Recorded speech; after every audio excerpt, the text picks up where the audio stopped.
आदेश में एकतानाथ गुरु योगी तुलसीनाथ जी बापू श्री शनिदेव मंदिर भवनाथ तलेटी गिरनार जूनागढ़ गुजरात।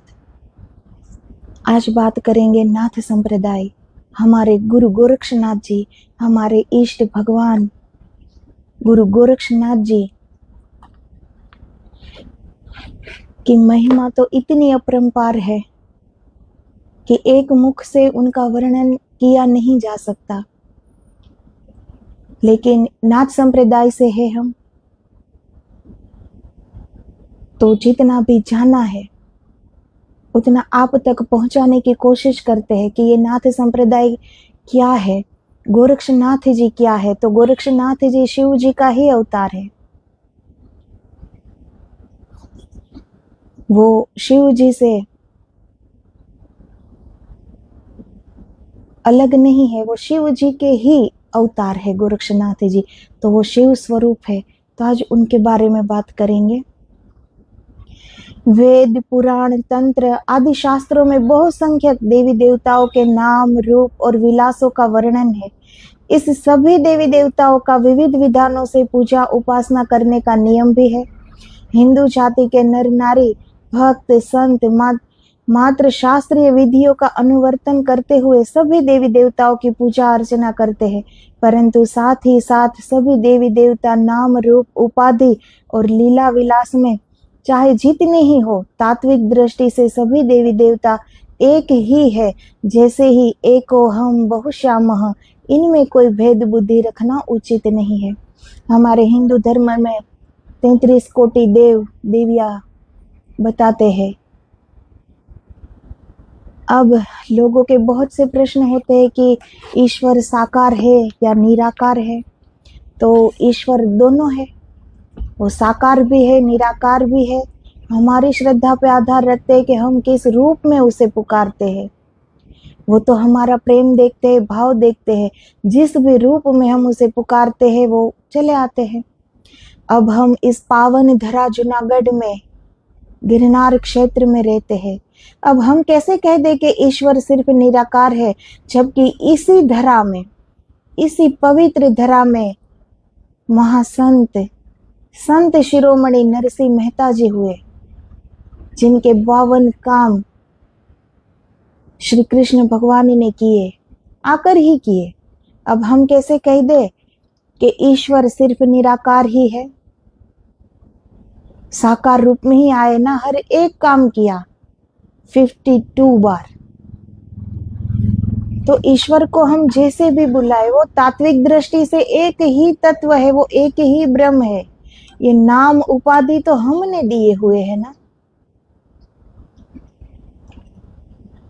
तो जैसे जिस भी देवी देवताओं पर जिसकी भी श्रद्धा होती है, वो उस रूप में आते हैं, तभी तो उनकी श्रद्धा बढ़ेगी ना, तभी विश्वास बढ़ेगा। वरना वो सारी शक्ति आखिर में एक ही है, वहां कोई दो है ही नहीं। इस पूरे ब्रह्मांड में, पूरी सृष्टि में दो कुछ है ही नहीं, सब एक ही है। लेकिन हम भेद दृष्टि से देखते हैं, शरीर भाव में जीते हैं, इसलिए दूसरा दिखाई पड़ता है। जैसे अष्टावक्र जी और जनक राज, वो गुरु शिष्य जब बात कर रहे, बात करते करते जनक राज अद्वैत में प्रवेश हो जाते हैं और उनको पता चल जाता है कि दूसरा किसी का अस्तित्व है ही नहीं, चारों ओर सिर्फ परमात्मा ही परमात्मा, एक ही चेतना बह रही है। तो फिर हम जिस भी रूप से ईश्वर को पुकारे, फिर वो साकार हो या निराकार या कोई भी उसे हम नाम उपाधि दे दे, लेकिन वो है तो एक ही तत्व। तात्विक दृष्टि से सभी देवी देवता एक ही है, जैसे कि एको हम बहुश्यामः, इनमें कोई भेद बुद्धि रखना उचित नहीं है। एक ही परम देवता सच्चिदानंद परमात्मा विभिन्न नामों से अविहित होता है, वही विभिन्न उपाधियों से विभूषित होकर विभिन्न मूर्तियों में प्रकट होता है और विभिन्न प्रकार के लीला विलास करता है। ये सभी भगवान पृथक पृथक प्रतीयमान होते हैं। ये सिर्फ प्रतीयमान होते हैं, ये पृथक पृथक है नहीं। और फिर हम लोग धर्म के नाम पर, संप्रदाय के नाम पर कितना लड़ लेते हैं, कितना झगड़ लेते हैं। इसलिए बाहर ही बाहर हम रह जाते हैं। करना हमारे भीतर है, उतरना हमारे भीतर है, लेकिन हम पीछे पड़े हैं किसके? धर्म के, संप्रदाय के। लेकिन धर्म के पीछे मत पड़ो। धर्म बहुत निजी क्रांति है, वो अपने भीतर घटती है। हमें सत्य को पाना है। कौन सा धर्म सच्चा है, कौन सा धर्म झूठा है? धर्म कोई भी असत्य नहीं होता। वो सारे मार्ग अलग अलग होते हैं, लेकिन उनकी मंजिल एक होती है। पहुंचते तो सब एक ही जगह पे होते हैं ना। अब हमारे यहाँ इतने संत योगी हो गए, वो अपने इष्ट देव का नाम लेते लेते परम को प्राप्त हो गए। तो जैसे मुसलमान भाई होते हैं वो ओलिया, वो अपने अल्लाह को पुकारते पुकारते वो भी, तो उनकी वहां जाके सबको पता चलता है कि ये तो एक ही मंजिल है, एक ही तत्व है। कोई ईश्वर और अल्लाह, कोई दो तत्व नहीं है, वो एक ही है। लेकिन हम बाहर ही बाहर, जानते कुछ नहीं है ना, अनुभूति हुई है नहीं, इसीलिए बाहर ही बाहर सब देखते हैं, बाहर ही बाहर सब सुनते हैं, बाहर ही बाहर सब पढ़ते हैं, और फिर लड़ते हैं, झगड़ते हैं कि मेरा धर्म सच्चा, मेरा धर्म ऐसा, मेरा धर्म में ऐसा, मेरे धर्म से ही परम की प्राप्ति हो सकती है।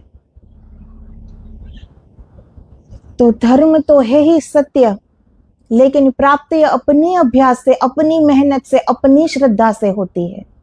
धर्म कोई भी अपनाओ, सिर्फ धर्म अपनाने से कुछ प्राप्ति नहीं हो सकती। प्राप्ति हमें स्वयं करनी पड़ती है। उस प्राप्ति के लिए अपनी आलस्य छोड़नी पड़ती है ना। पहले तो अपना आलस्य छोड़ना पड़ता है, परिश्रम करना पड़ता है, अभ्यास करना पड़ता है, श्रद्धा होनी चाहिए इतनी कि कुछ पाना है। एक कदम बढ़ाया है अध्यात्म की ओर, पहला कदम उठाओ तो मंजिल आज नहीं तो कल मिल ही जाएगी। लेकिन हम बाहर ही बाहर ये उलझते रहते हैं। आए हैं सुलझने के लिए, लेकिन उलझते जा रहे हैं, इसीलिए कुछ प्राप्त नहीं कर पा रहे हैं। परंतु अंतर्दृष्टि से सभी एक अद्वैत ब्रह्म स्वरूप ही प्रतिमान होते हैं। अंतर में तात्विक दृष्टि रखकर ही बाहर शास्त्रीय विधानों के अनुसार पूजा अर्चना करना उचित है। विविध नामों में, मूर्तियों में एक अद्वैत परम तत्व की उपासना हिंदुओं के अध्यात्म साधना का भूषण है। अब कोई ये कहे कि मूर्ति पूजा नहीं करनी चाहिए, लेकिन मूर्ति को मूर्ति देखते क्यों हो? उनमें भी ईश्वर दिखाई क्यों नहीं पड़ता? मूर्ति में ईश्वर दिखाई नहीं पड़ता क्योंकि अपने भीतर ईश्वर जब नहीं देखा तो बाहर कैसे देख पाए हम?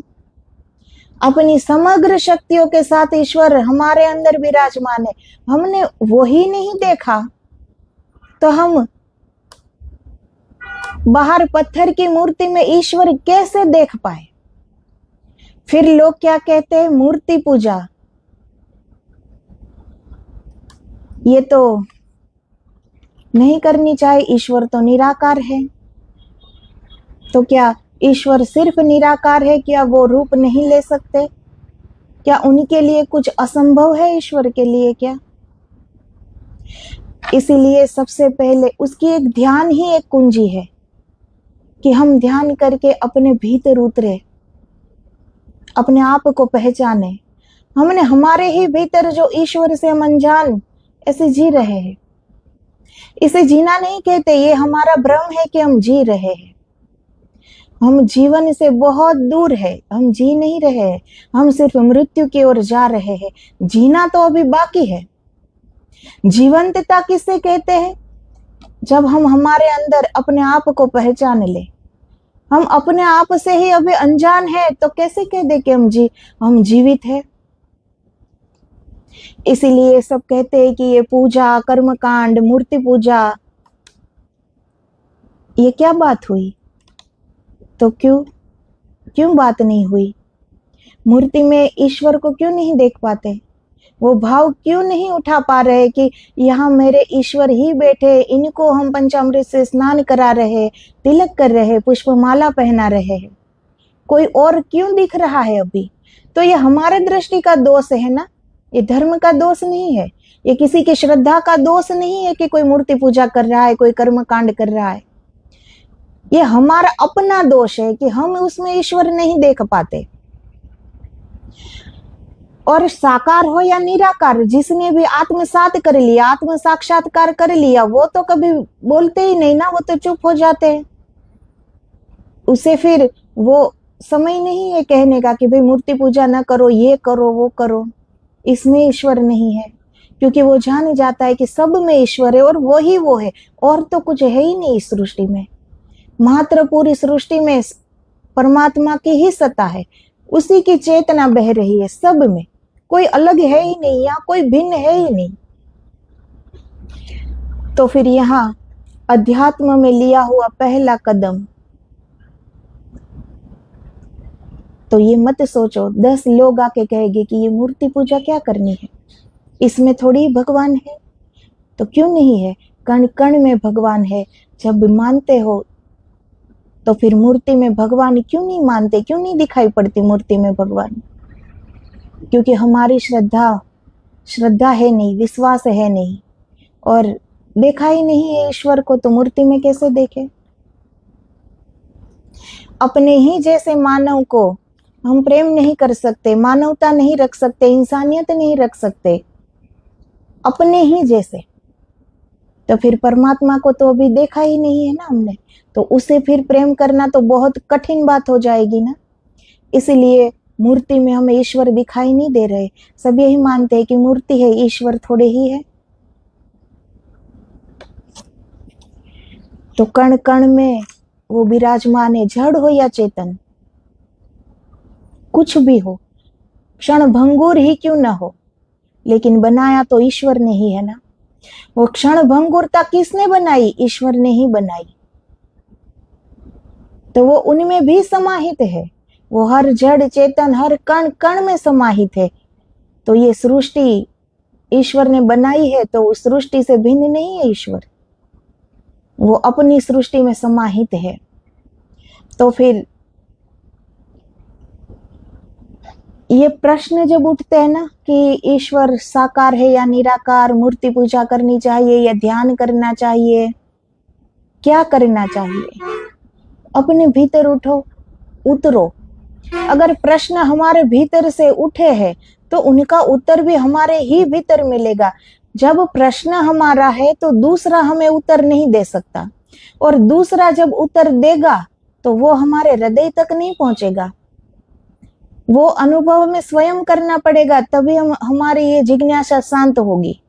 तो जब प्रश्न हमारे है तो उत्तर भी हमारे अंदर से ही आना चाहिए, तभी समाधान मिलेगा। दूसरों से कभी समाधान नहीं मिलता। दूसरों से जब हम उधार ज्ञान लेते हैं ना, और उलझ जाते हैं, क्योंकि वो अपनी बुद्धि के अनुसार, अपनी सोच के अनुसार बताएगा ना। अब हम एक जगह, एक बड़ी प्राकृतिक जगह है जिसमें पहाड़ भी है, नदियां भी है,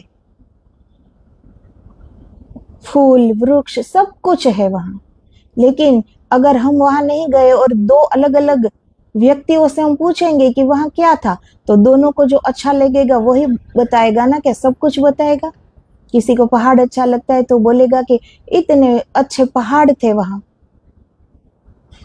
किसी को हरियाली अच्छी लगी, वो कहेंगे हरियाली है। क्या सबको सब कुछ अच्छा लगेगा? क्या सब कुछ वो बता पाएगा? और अगर बता भी पाए तो क्या हम सिर्फ सुन रहे हैं, क्या हमने देखा है? वो हमारे अनुभव में नहीं है। तो दूसरा जब कुछ कहता है तो हमारे वो बात हृदय तक नहीं पहुंचती, क्योंकि वो उधार की बात है। हम किसी से उधार पैसे लेते हैं तो ये मान नहीं लेते कि हमारे पैसे, हमें पता होना चाहिए कि अभी वापस देने हमारे नहीं है।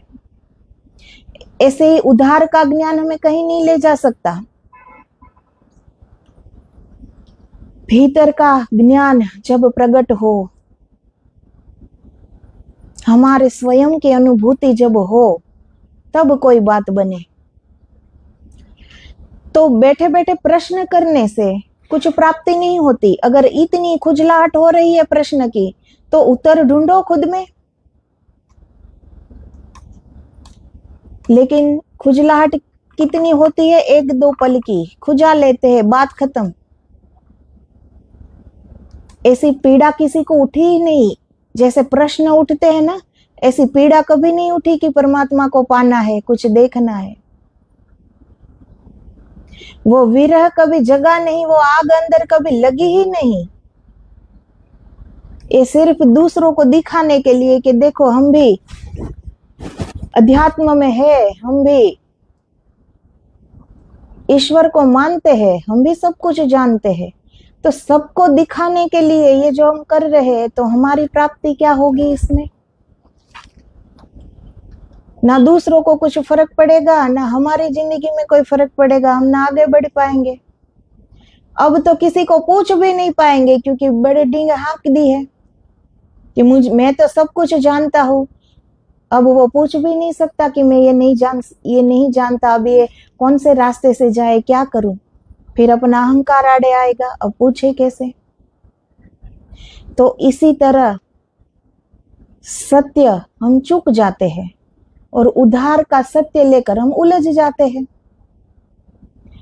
इसलिए इतना याद रखना चाहिए कि प्रश्न हमारे भीतर से उठे हैं तो उनके उत्तर भी हमारे भीतर ही है, और तभी समाधान होगा, बाहर समाधान नहीं मिलेगा।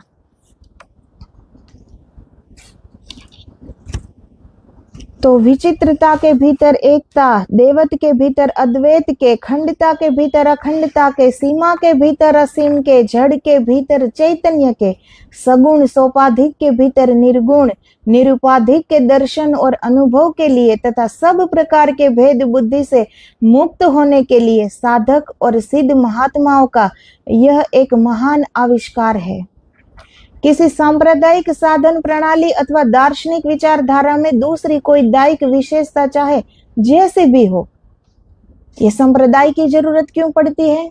दो की जरूरत पड़ती है वहां, क्योंकि अभी हम कुछ जानते नहीं, इसीलिए किसी और की आवश्यकता पड़ती है कि किस रास्ते से जाए, क्या करें।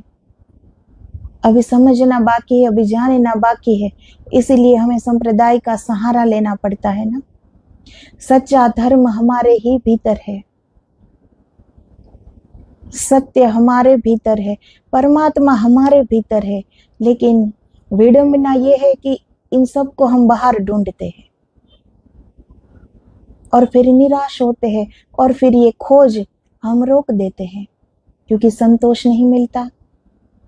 तो बाहर नहीं मिलेगा, वो हमारे भीतर है, भीतर उतरेंगे तभी शांति मिलेगी, तभी संतोष प्राप्त होगा। परंतु सभी मार्गों में श्रद्धा, त्याग और तितिक्षा, विवेक, वैराग्य, यम, नियम, धारणा, ध्यान, निष्ठा और भक्ति, स्थिरता और दृढ़ता, प्रेम, मैत्री, करुणा और क्षमा, विवेक, नम्रता साधना के अति आवश्यक अंग माने गए हैं। अब कहने वाले ये कहते हैं ना कि ये सब मोह माया है। किसी पर दया दिखाओ तो कहते कि ये तो मोह माया है, दया क्या करनी, ये तो उसके नसीब का, उसके कर्म का फल है। तो ये उसके कर्म का जरूर फल है, लेकिन हमारे अंदर भी तो इंसानियत होनी चाहिए ना। ईश्वर तो दृष्टा बन के देख रहे हैं, वो स्वयं नहीं आते, लेकिन अगर इसीलिए ईश्वर ने सबके अंदर हृदय दिया है, तो वो इंसानियत हमारे अंदर होनी चाहिए ना। इस भेद को तो समझना चाहिए ना कि मोह किसे कहते हैं और सच्चा प्रेम किसे कहते हैं, इंसानियत किसे कहते हैं, उसका फर्क तो पता होना चाहिए ना। अब कोई दुखी हो रहा है, हम पास से यूं ही गुजर जाए कि ये तो अपने कर्म का फल भोगत रहा है, तो फिर तो हम इंसान कहने के भी लायक नहीं है। जानवर को भी एक को तकलीफ होती है तो सारे जानवर इकट्ठे हो जाते हैं, हम तो इंसान हैं। तो जो ज्यादा अपने आप को ज्ञानी समझते हैं ना, वो कहते हैं कि ऐसे ही सब करते रहे तो मोह माया में फंस जाएंगे, भीड़ में रहेंगे, कुटुंब परिवार में रहेंगे तो मोह माया में फंस जाएंगे। अभी कितना डर है कि हम फंस जाएंगे, क्योंकि फंसे हुए हैं, इसीलिए पता है।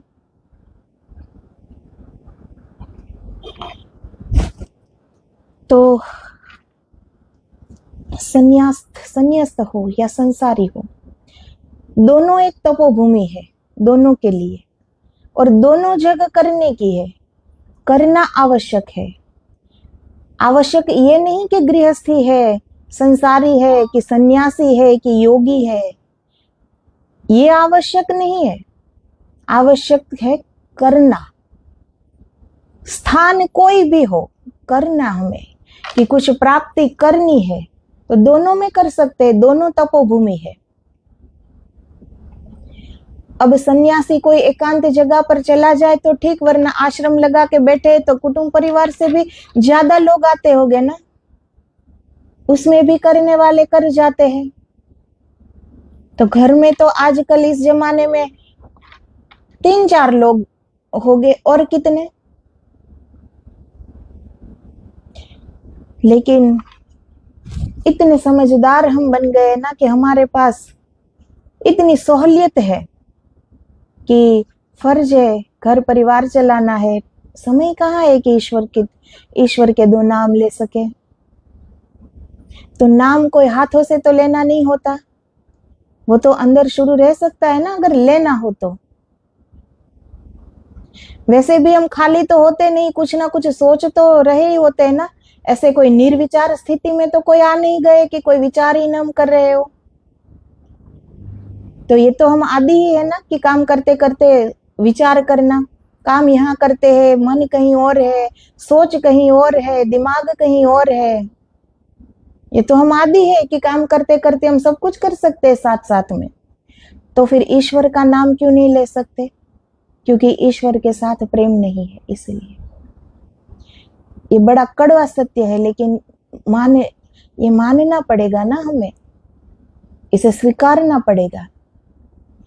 अगर इस संसार में कोई एक व्यक्ति दूसरी व्यक्ति से अगर प्रेम करता है तो क्या उसका विधिवत अनुष्ठान करता है?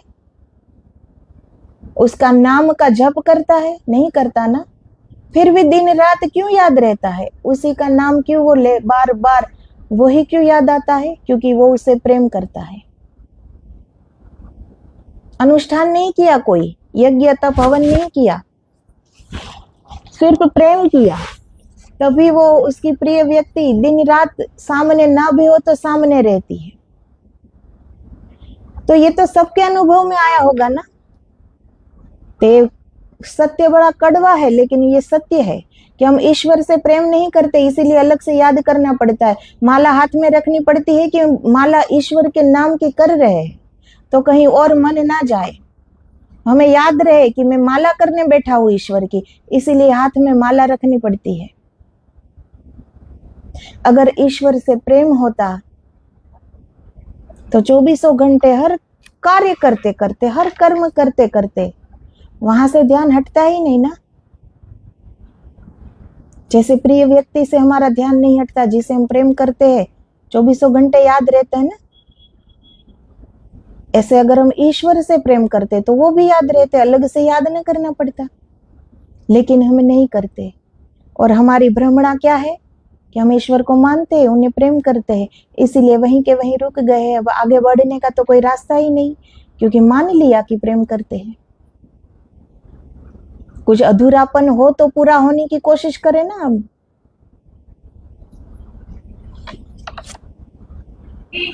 तो इसीलिए हमें एक संप्रदाय की जरूरत पड़ती है कि कोई और कहे और हम करें। बाकी अपने आप सबको पता है कि ईश्वर का नाम लेना चाहिए और क्या करना है। और जो ये आवश्यक अंग है साधना के, वो रखना चाहिए। तो हृदय है हमारे पास, दया, प्रेम, करुणा, विवेक, नम्रता, ये सब गुण है, होने चाहिए। ऐसे अगर हम जीवन जिए सिर्फ, तो भी बहुत है ना। और महापुरुषों की जीवन धारा का दर्शन करके और उनकी उपदेश वाणी का श्रवण करके सभी को ये ज्ञात होता है कि भोग से त्याग श्रेष्ठ है। हमारे पास इतने ग्रंथ है, सनातन धर्म, हमारे हिंदू धर्म में इतने ग्रंथ है। हमारे पास तो इस रास्ते पर जाने का हर रास्ता ही रास्ता दिया गया है। वेद पढ़ो, शास्त्र पढ़ो, पुराण पढ़ो, सांख्य पढ़ो, दर्शन पढ़ो, कुछ भी पढ़ो, महापुरुषों की वाणी श्रवण करो, महापुरुषों की जीवनी को पढ़ो, रास्ता ही रास्ता है, जिस भी रास्ते से जाओ पहुंच जाओगे, इतने रास्ते दिए हैं। लेकिन हम पढ़कर बैठ जाते हैं, सुनकर बैठ जाते हैं, चलना शुरू नहीं करते ना, इसलिए चूक जाते हैं। तो जो महापुरुष का जो कथन है कि भोग से त्याग श्रेष्ठ है, और होता ही होगा ना, वरना इतना बड़ा राजा भर्तृहरि क्यों अपने राजपाट इतनी रानियां छोड़कर एक योगी बन जाते? क्यों गोपीचंद अपना राजपाट सब कुछ छोड़कर इतने त्यागी बन जाते? तो भोग से त्याग श्रेष्ठ है, उन्होंने जाना होगा तभी छूटा ना, तभी वो छोड़ पाए ना, वरना कौन से भोग उनके पास नहीं थे, कौन सा सुख वैभव उनके पास नहीं था, लेकिन एक पल में छोड़ दिया। उन्होंने जाना होगा ना कि इस भोग से त्याग श्रेष्ठ है, ये अनुभव की बात है। काम से निष्कामता श्रेष्ठ है, क्रोध से प्रेम श्रेष्ठ है, विरोध से मिलन श्रेष्ठ है, हिंसा से अहिंसा श्रेष्ठ है, अभ्युदय आत्मिक कल्याण श्रेष्ठ है, जड़ पदार्थों की अपेक्षा चित्त स्वरूप परमात्मा श्रेष्ठ है, विश्व प्रपंच की अपेक्षा विश्व प्रपंच का मूल तत्व परमात्मा परमेश्वर ईश्वर श्रेष्ठ है। इसी प्रकार यह भी दिखाई पड़ने लगता है कि विश्व प्रपंच से सब कुछ अनित्य है, अपनी देह भी अनित्य है, एकमात्र परमात्मा ही नित्य है। तो थोड़ा सा भी हम इस ओर आगे बढ़े तो हमें पता लगता है ये सारे गुण हमारे में आ जाते हैं। फिर हमें पता लग जाता है धीरे धीरे के क्या श्रेष्ठ है, क्या करने जैसा है, क्या नहीं करना चाहिए। धीरे धीरे ये भी पता चलता है कि सब कुछ अनित्य है, हमारा देह भी अनित्य है, नित्य एकमात्र परमात्मा है और कुछ भी नित्य नहीं है। तो जो खंड खंड है, जो बिखरा बिखरा है, उसमें हम क्यों उलझ रहे हैं? जो नित्य है, जो ज्ञान है, जो हमारा स्वस्वरूप है, उनमें हम लीन क्यों नहीं होना चाहते? हम अपने आप को पहचानना क्यों नहीं चाहते? क्यों इतना बहिर्मुखी हो गए कि अपनी पहचान हम सिर्फ इस अपने शरीर को मानते हैं कि मैं ये हूँ? उतनी विरह क्यों नहीं जगती कि हमें अपने आप को पाना है? इस संसार में सब कुछ पाने की आकांक्षा तो हम कर लेते हैं कि अभी गाड़ी चाहिए, बंगला चाहिए, ये चाहिए, वो चाहिए, सब कुछ चाहिए, ये आकांक्षा करते, मेहनत भी करते हैं। तो फिर अपने आप को पाने की, अपने आप को जानने की थोड़ी सी भी मेहनत क्यों नहीं होती हमसे?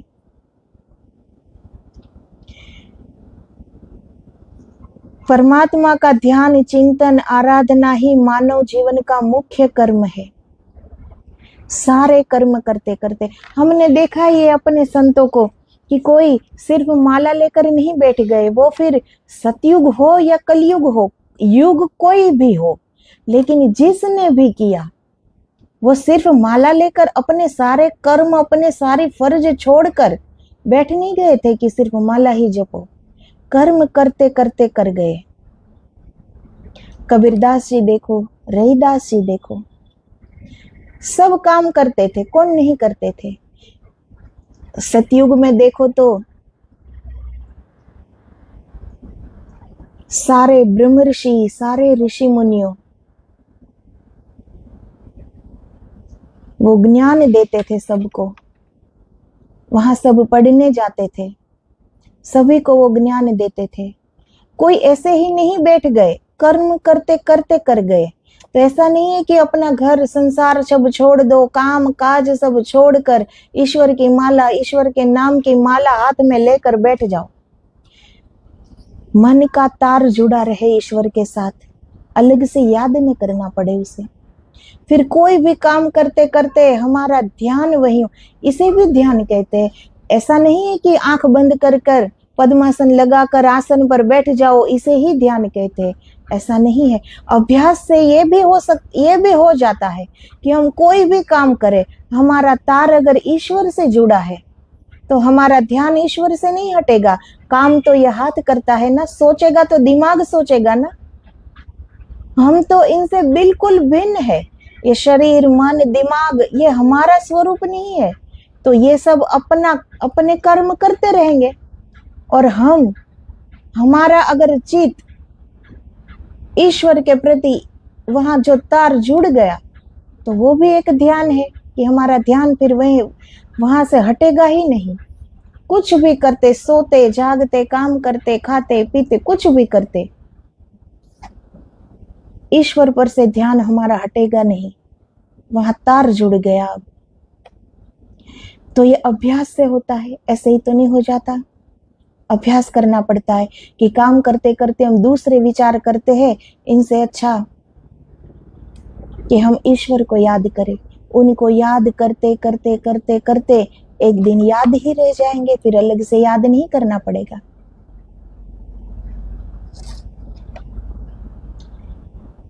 तो मनुष्य जीवन का यही मुख्य कर्म है। मनुष्य जीवन मिला ही इसलिए है कि ईश्वर के साथ एक तार हो जाए और धीरे धीरे हमारी आत्मा परमात्मा में विलीन हो जाए। ये मनुष्य जन्म हमें मिला ही इसलिए है, लेकिन हम कुछ और ही कर रहे हैं।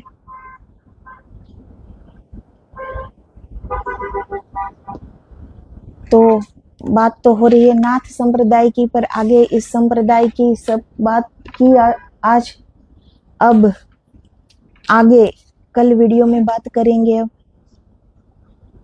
तो धर्म भी हमारे अंदर है, सत्य भी हमारे अंदर है। बाहर मत उलझो, अपने आप पाओ, मेहनत करो, अपने भीतर उतरो।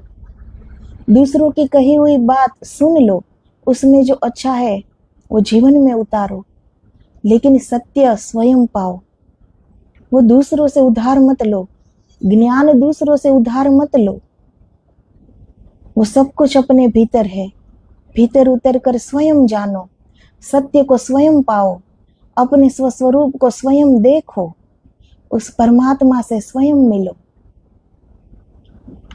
तो आदेश आदेश। जय गुरुदेव, जय गिरनारी।